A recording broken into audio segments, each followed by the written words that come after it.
Hello, everyone. So once again, we are here. You're going to support me in this presentation. Oh, Plus minus 10. okay. So you're going to support me in this presentation, and on behalf of all of us here, I'm going to express my gratitude to the mentors of the home and to our guardians, to our mentors for this presentation, because this topic here, when I was invited to present this topic, there's a key topic for the Spiritism. It's a key topic to understand the meaning of life. So I didn't know exactly what is the meaning of life until I understand what is reincarnation. Exactly the purpose and the logic. Because the life, when I didn't know that thing, the life for me, it was, what does that mean? I'm here for 70 years, 80 years. To do what at the end? So if I'm going to be a good guy, I'm going to heaven. If I'm going to be a bad guy, I'm going to hell. So it makes no sense. So we are here to make mistakes, to learn and something. So it's absolutely with nonsense. And the reincarnation is the key for that, right? It's a basic topic, and I think it's the most important topic in the Spiritism. It's to understand the logic and the purpose of the Spiritism. I'm not sure if the contracts here is good. So can you, yeah, maybe the color here, it's not so good, but let me read to you this question. The question 166 is one of the trunk questions of the book, the Spirit's book, because it presents the reincarnation. So here I'm presenting the final part of the question. So why are you presenting the final part of the question in the beginning of a presentation about incarnation? So I'm just asking you to wait until the end. So right now, it's important for us to understand, first of all, the first question, where it presents the soul has then many corporeal existence. Yes, we all have many. It's infinite. It's so many lives. Those who maintain the contrary wish to keep you in the same ignorance in which they are themselves. So look at that. The purpose here. The objective of this presentation is exactly to explain that thing. So let's try to open our mind and try to understand what is reincarnation. So you see what our spirits, our friends from the spiritual world brought to us here. The contrary wish to keep you in the same ignorance. So if someone is telling you, no, reincarnation does not exist. So for me now, it makes no sense, this expression, because it's absolutely insane to tell any of us that reincarnation does not exist. And the second question here is pretty simple, the answer, right? Look at that. It would seem as a result from this statement that the soul, after having quitted one body, takes another one. In other words, that it reincarnates itself in a new body. Is this the right understanding? The answer from the Spirit is evidently so. Period. So there's no questions on that thing. So once we finish here, you're going to come back to the spiritual life, prepare our reincarnation, and so on. Okay? So when you talk about reincarnation and the logic and the purpose, absolutely the basic books from Kardec, the Gospel and the Spirit's book. So those are the basics to understand reincarnation. Anything that you read will be an expansion of that thing here. So let's go to the basic, and I'm going to use these two references here to explain the purpose and the logic about reincarnation.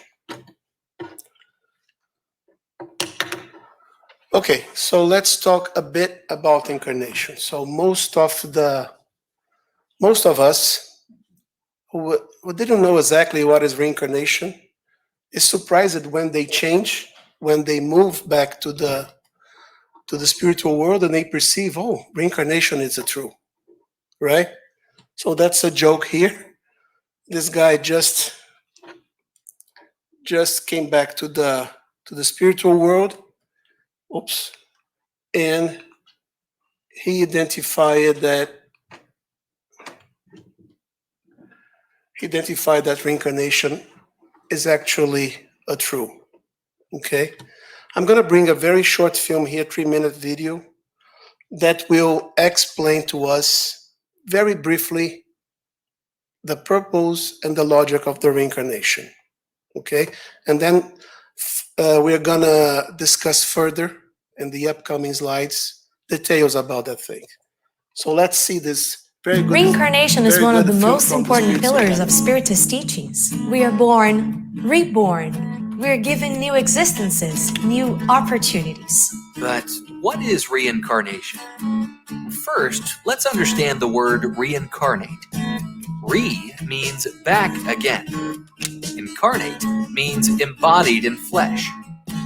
So, reincarnation is the repeated return of the spirit into a human body. We are all spiritual beings, living in the spiritual world. But at the amazing moment of conception, when our parents' bodies produce a new life, the spirit becomes connected by a fluidic tie to the new body with which it is to unite. We now, as spirit and matter, have a single certainty in life: death. When the body dies, the soul, or the spirit, which is the same thing, returns to the spiritual life. Sooner or later, we will go through this process again, joining a physical body. And reincarnation is the cycle of the soul, living many corporeal existences.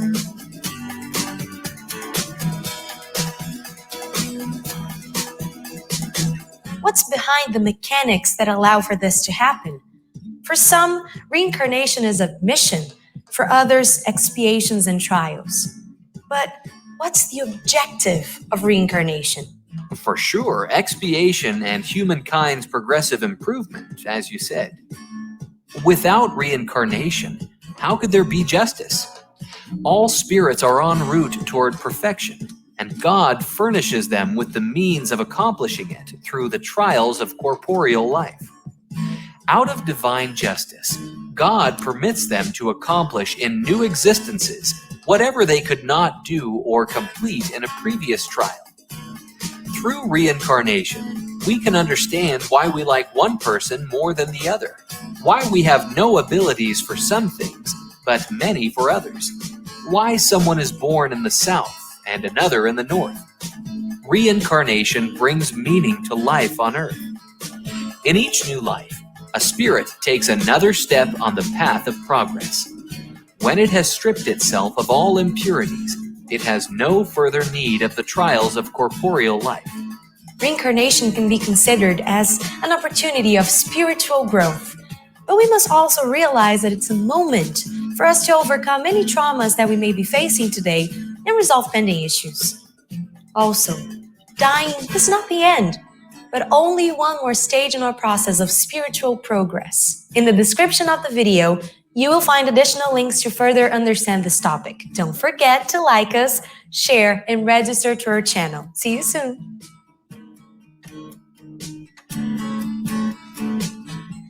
Pretty good video, right? So very summarized, and the explanation here straight to the point.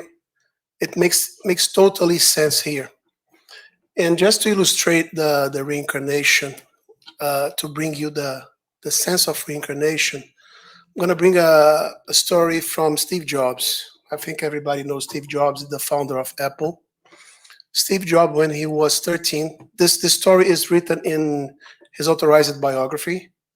So when he was 13, I think in July 68, Steve Jobs was a child, a teenager, that used to go to the church every Sunday, and after the mass, he went into a school. Okay, and in this Sunday school at the at the church. I think it's a Lutheran church. I think he was a Lutheran, but I'm not sure. One day, he raised his hand and asked for a question to the teacher. I think it was a priest. And then he asked if God knows everything. And so the priest, of course, goes, God knows everything. Even if a leaf is falling down, God knows. And then Steve Jobs got a magazine, Life magazine. And in the cover of the magazine, there was a picture of two starving kids in Africa from a war there, Biafra war. And so he asked, does God knows this thing here? And the priest didn't know exactly what to answer. He just answered, yes, God knows. After that, Steve Jobs left the church and started to search for that question. If God knows everything, how he can permit that thing? Makes absolutely no sense. Why I'm privileged here and those kids in Africa are not privileged? So it makes sense that God knows is the justice of God. So when he started to dig, but unfortunately he died and he didn't find the answer. And the answer basically, if you understand the reincarnation, you can explain that thing, right? So that's the key. So I've got another story that's with me. So in the neighborhood that I live in Brazil, pretty close to the beach in Rio de Janeiro, there was a guy there who was, I think he was a little bit older than me, but he lives in a bed, totally paralyzed from the neck and below. And I saw him on the beach. Every time I've been in the beach, the guy is there with some friends. And he was very, very happy. The friends was carrying him to the water, bringing him outside to the water. He was very happy. And I was asking myself, where is God there? Why this guy is happy? So how can I be happy if I'm going to be in this situation? So, and then I didn't find that answer until I understood the reincarnation. When I understood the reincarnation, oh, now it makes sense for me. Why this guy is happy? So why this guy in this situation? Why I'm not in the same situation? Why I'm facing another situation? Right? Okay. So reincarnation is becoming a topic that is there's a lot of researches, academic researches over reincarnation, right? So when it's becoming very serious, the studies made in the psychological area, it's becoming very, very serious. That's an example here that's from the University of Virginia from 2013. This PhD here, Tim Tucker, he made a deep study in the kids, in children, about reincarnation, about why they remember some stuffs that makes no sense for them to remember because they are just 5 years old, 6 years old. So it makes no sense for them, for the academic world, for the psychological world, why they are remembering some weird stories. And when they take a look into the stories, they're absolutely true. So there's a lot of examples on that thing. So this was presented in the magazine of University of Virginia. And it's very interesting. If someone would take a look, just download and take a look into these researches here that Tim Tucker presented. And when you start to study Spiritism, you know that the nature does not make any huge steps. It's smooth. So our incarnation, it's only completed after 6-7 years. So that's the explanation that the kids below 7 years, below 6 years, they can remember sometimes what happened in their past lives. Okay? So that's the beauty of the Spiritism, that you start to understand those topics. It's absolutely natural what they're studying right here. It's not something, it's not phenomenal. It's natural, absolutely natural. Okay, so let's talk a bit of history. That's important here. There's another book here. I'm not going deep in this book, but this book presents, talks about the Christianity, and he mentioned exactly reincarnation as the missing link. It's very interesting. If you take a look into this book, it explains where this link was missing inside the Christianity history. So let me try to summarize what happened here. So in the Second Council of Constantinople is Istanbul right now, is the capital of, no, the capital of Turkey is Ankara, but the Constantinople is the economical capital of Turkey right now.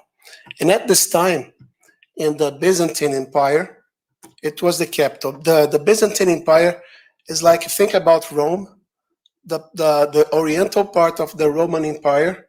So that's the Byzantine Empire, okay? And in 553 after Jesus, the Emperor Justinian first, here is his wife Theodora. I'm going to talk about her a little bit later. So he asked for this council because he would like to implement additional rules in the church. Okay, and it was a very complicated council that happened because he locked the Pope at home and made this council in Turkey, in Constantinople. So for some reason, he brought the cardinals and the bishops that were aligned for the ideas that he would like to implement. Okay? And then it was a lot of fights, a lot of discussions there, and this council at the end issued 14 Christological canons, which is basically the church dogmas, its rules. So let's understand a bit that the composition of these bishops and the cardinals, and they are men like us with qualities and imperfections as well. So when they wrote ecclesiastical rules and the dogmas of the church, one of the dogmas that they decided there was this one here, was the condemnation of the ideas propagated by Origen of Alexandria. Origen of Alexandria, he lived 300 years before this council. But this guy was a theologist. We study a lot. And he had an idea about the pre-existence of the soul. So if you get rid of the pre-existence of the soul, of all the dogmas of the church, the reincarnation does not exist. Because that's a basic. So the soul must exist before you are incarnated. So if it's not, reincarnation does not exist. So and then they had a huge discussion there, and they get rid of all the ideas propagated by Origen of Alexandria. And the summary of this clause, the clause 11, presents whoever sustains the mythical belief of the pre-existence of the soul and the consequently strange opinion of his return be punished. And be punished at this time means, excommunicated. You cannot practice your religion. God does not like you. You're going to be suffer to the hell, right? So that's that's the reason that reincarnation is not consolidated in the church nowadays. Okay? So I was thinking, that's my opinion on that thing. So at this time, right now, we are so immature, but imagine at this time, they are pretty immature. Imagine if reincarnation is something that is quite spread, everybody understands, everybody knows. So if we know the humankind, let me do that thing in the next life. Let me do that thing in the next life. And then we are not going to improve. So the spirits, the elevated spirit, the pure spirits who were supporting that thing, probably they planned that thing. Let's get rid of that until the humankind has the maturity to understand. Because right now, they don't have the maturity to understand that. Because we are pushing back. It's pretty common for us right now, nowadays. So if you got a deadline to do something, what is the day that you're going to prepare that thing? In the eve. So it's pretty common that you push back until the end. So it's going to be the same. Oh, I'm going to try that thing in the next life. I've got another life to try that. I've got another life to improve. But now I'm going to do another thing. So it makes sense, right? Any questions here about that? So why I presented Theodora here? Because Theodora, she was a very evil one. And she received a message from, I don't know from whom. That's a speculation. It's not written by any proof. That it seemed that she received a message that in her previous life, she was a slave. So that's the reason she condemned that the pre-existence of the soul. She didn't accept that in a previous life she was a slave, because she was very evil. She was a very bad person at that time. Besides being mean, so next life she will be. In the next life, she could be incarnated as a slave or something pretty bad. So, and she decided she pushed her husband to make that thing out of the church. So she saved her life, right? Just by the discussion, she saved her life. I'm fine. So she was never a slave before. She would never be a slave after this life. So it's up. So now we can understand the imperfection of the mankind, right? Because you think that reunited some people and writing some rules, you're gonna say, God, you're gonna work like this. No, God does not work like this, right? God does not need that thing to move forward. Okay? So in the gospel, okay, you get rid of all the thinkings about incarnation and so, but in the gospel, we've got some examples inside there. So I just brought these two examples here. One is the Matthew, from the Gospel of Matthew, 11, 12, 14, and John 3, 3. Okay? Let me present the first one here and then the second one. Oh, there's no sound.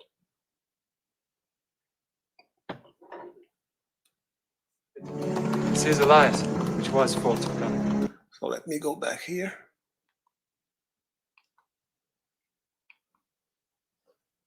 The days of John the Baptist until now, the kingdom of heaven suffereth violence, and the violence take it by force. For all the prophets and the law prophesied until John. And if ye will receive it, this is Elias, which was forth to come. And now the John 3, 3. Verily, verily, I say unto thee, except a man be born again, he cannot see the kingdom of God. Okay, how can we see reincarnation in those two passages here? In the first one, John the Baptist, he came as a precursor of Jesus. He came at the same time as a precursor and announcing that the Messiah is coming. And John the Baptist was killed by, what's his name? The king of the Jewish at the time. No, Herod's his son, Antipas. Antipas killed John the Baptist because of the pressure of his wife. So his wife, another wife. Women is very powerful throughout the history, you know, very powerful. I think she was the sister-in-law that he was Yeah, sister-in-law was the one who asked it, but actually Antipas was married with what's her name? Herodias. Antipas was married with Herodias, and Herodias' daughter asked it because Antipas was very in love with his not sister-in-law but his daughter-in-law. Okay, and then she asked Antipas to kill John the Baptist, but pressure from Herodias. Okay, that's history. I'm not gonna go deeper on that thing. So, and what is saying right here? So, how can we see the reincarnation in this message from Matthew? So, from the days of John the Baptist until now, which means that John the Baptist came a long time ago. Okay, and they are saying that the kingdom of heaven suffer violence. So, since Elias, who is the incarnation of a previous life of John the Baptist, so the kingdom has suffered violence. So it was suffering a lot of violence since Elias until John the Baptist. And for all the prophets and the law prophesied until John. So he's talking about a past life until now and John. And then at the end, he closed this part, indicating that if we'll receive it, this is Elijah, which was for to come. So Jesus is saying right here that John the Baptist is the incarnation of Elias. In other words, okay? If you want to get this more details on that thing, the Gospel according to Spiritism presents a lot of details on how you interpret, you give the interpretation of this passage of Matthew. The second one is more straight to the point, right? So Jesus, when talking to Nicodemus one day, Nicodemus was a doctor of law, so he knows religion, he knows God. And he asked Jesus why Jesus is doing that kind of miracles. And then Jesus replied to him that except a man to be born again, he cannot see the kingdom of God, which for me it's explicit here. You cannot reborn. And so now the other religions get this interpretation as the baptism. So you go to a pool, you go to the Jordan River, and then you baptize. That's what John the Baptist did for the conversion of the Jewish into the words of Christ. Okay? Okay, let's go now to the purpose of the reincarnation. Question 167. Remember that I presented the end of the question 166 in the very beginning. Question 167. Kardec, very good in condensing the message, asked, what is the purpose of the reincarnation?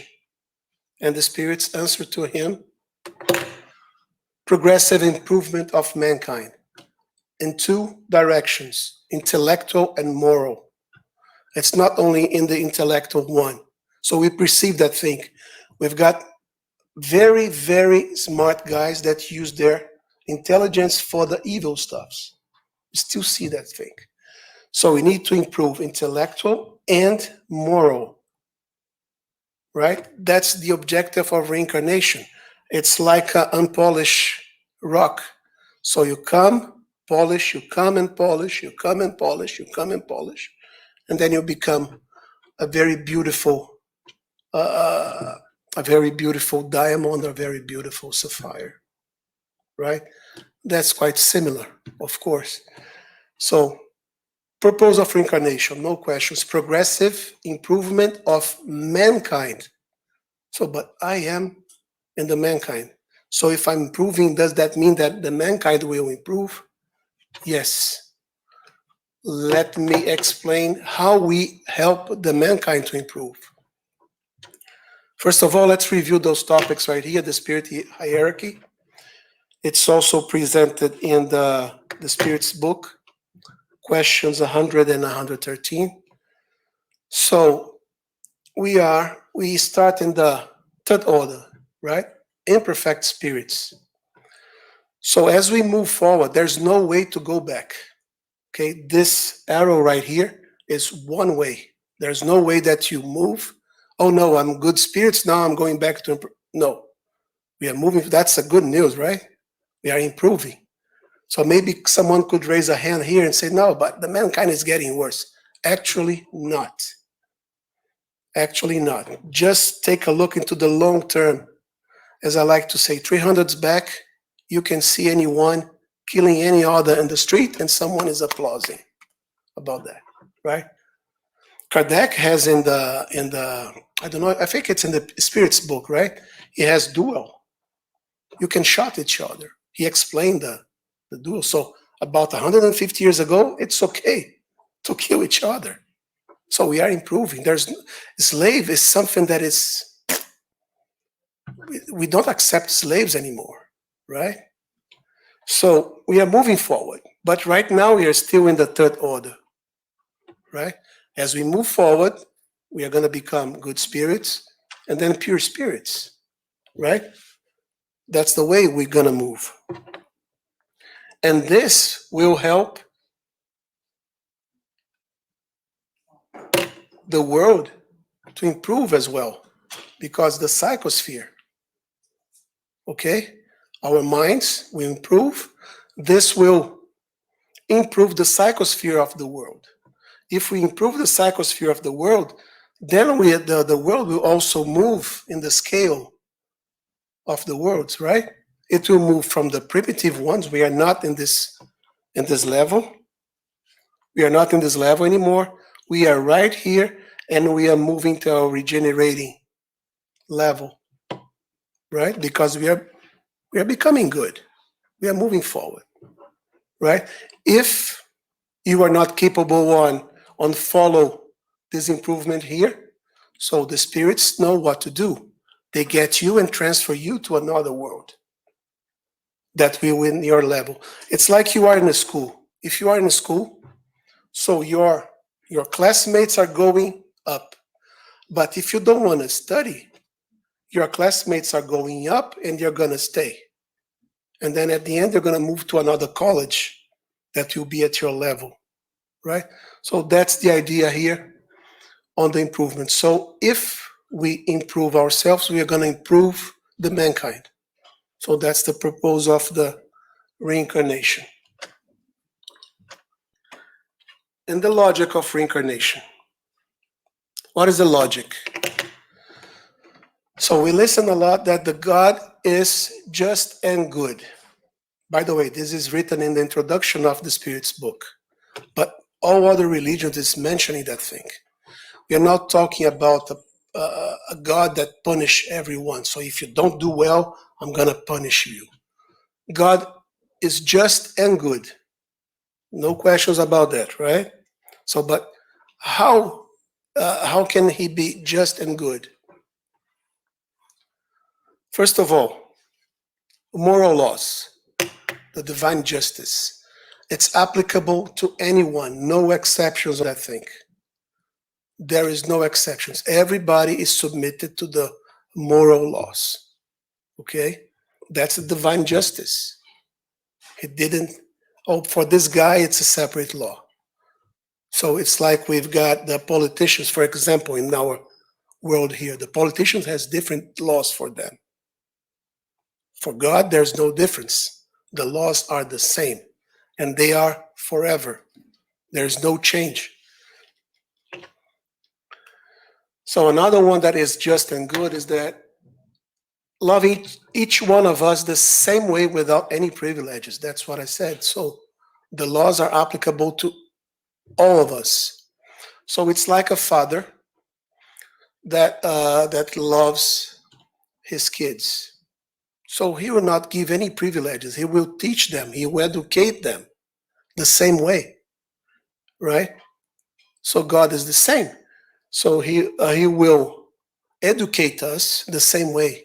Gonna give me the same opportunity that he's gonna give to Peter, he's gonna give to anyone here. Maybe not in this life, but maybe in the next life. Maybe I had a different opportunity in the previous life. For example, we are all in the middle of a pandemic situation. Thank God is almost at the end. Hope so. So maybe we were in 100 years back, maybe we were in the Spanish flu and we didn't learn and we came here. So let's see if you can learn right now. So think about that situation. It's not something oh, it happened. No. It's all planned. It's all planned with a logic behind. And that's the logic of the reincarnation. And so a third one here is that's the key. Always giving us a chance to restart. So you cannot go back and make a new past, but you can always make a new future, right? Always we got that chance. And God gave that thing to us. If you don't do that thing, it's because you are not thinking. You are just moving. So think about, you've got the opportunity to change. You've got the opportunity to forgive someone. You've got the opportunity to change yourself, to know yourself. What I'm doing wrong? How can I improve? Right? And if you didn't finish in this life, God is so good that He will give another chance for you, another opportunity to reincarnate. Let's see if you can do it again. Let's see if you can improve. Let's see if you can learn the lesson. Right? So that's the logic behind. God, it's just and good. That's the logic. Because look at that, the example that I gave in the very beginning. So how can you convince someone that God is just and good? If I saw the scene that I had, a guy paralyzed from the neck and above. So it makes no sense. The guy has just one life, and his life is like that. So there's no justice, right? But if you think about coming back, restart. So now you understand that this guy is having an opportunity, and that's the reason that he's happy, because he understood that thing.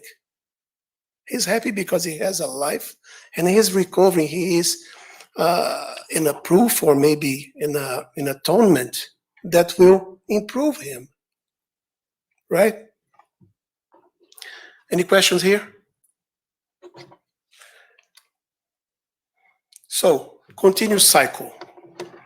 So if any of you heard about Pdca, Pdca is very common here in the US when you work with quality systems and so. Pdca means plan, do, act, and check. So if you want to improve the quality of a system, you're going to jump into this cycle. Plan, execute, plan, do, act, and check. Pdca.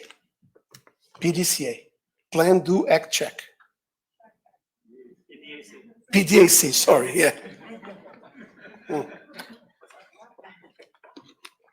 Pdca.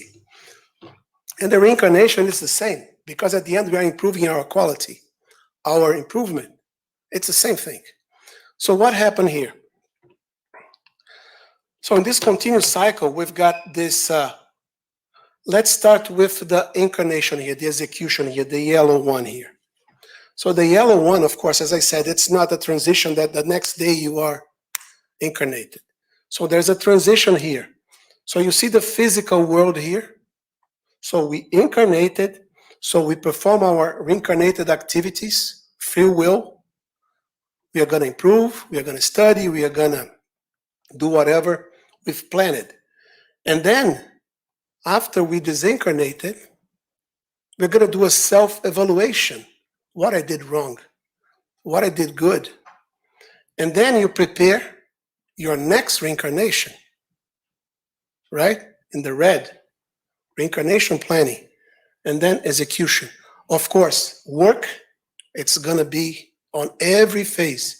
The work discussed by Peter in the beginning here, it's on all the 4 arrows we've got here. So it's a continuous, it's forever. God does not put a number of reincarnation for us. It's up to us. How many times you're going to reincarnate? It doesn't matter for Him. The importance for Him is for us to improve, to establish, oh, you're going to improve. Even if you improve a little bit, I'm going to improve just this thing, just this topic. That's fine. You come back again, you're going to improve another thing.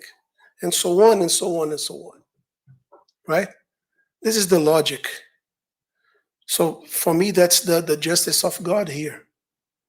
It's here. So how can you explain God without the reincarnation? I've got no idea. I've got no idea. So that's what, before I start to study that thing, that was my question. How can I explain the justice of God without knowing that thing? Right?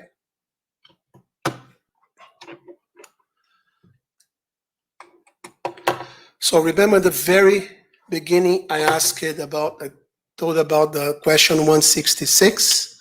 So that's the first part of the question 166 here. So, and the chapter in the Spirit's book is talking about reincarnation, and Kardec starts exactly with this question. How can the soul has not attained to a perfection during the corporeal life complete the work of its purification by undergoing the trial of a new existence, period. The trial of a new existence. So, continues. How does the soul accomplish this new existence? Is it through its transformation as a spirit? The soul, in purifying itself, so is the spirit incarnated. Undoubtedly undergoes a transformation, but in order to effect this transformation, it needs the trial of a corporeal life. It's like a student, okay? Or like an athlete.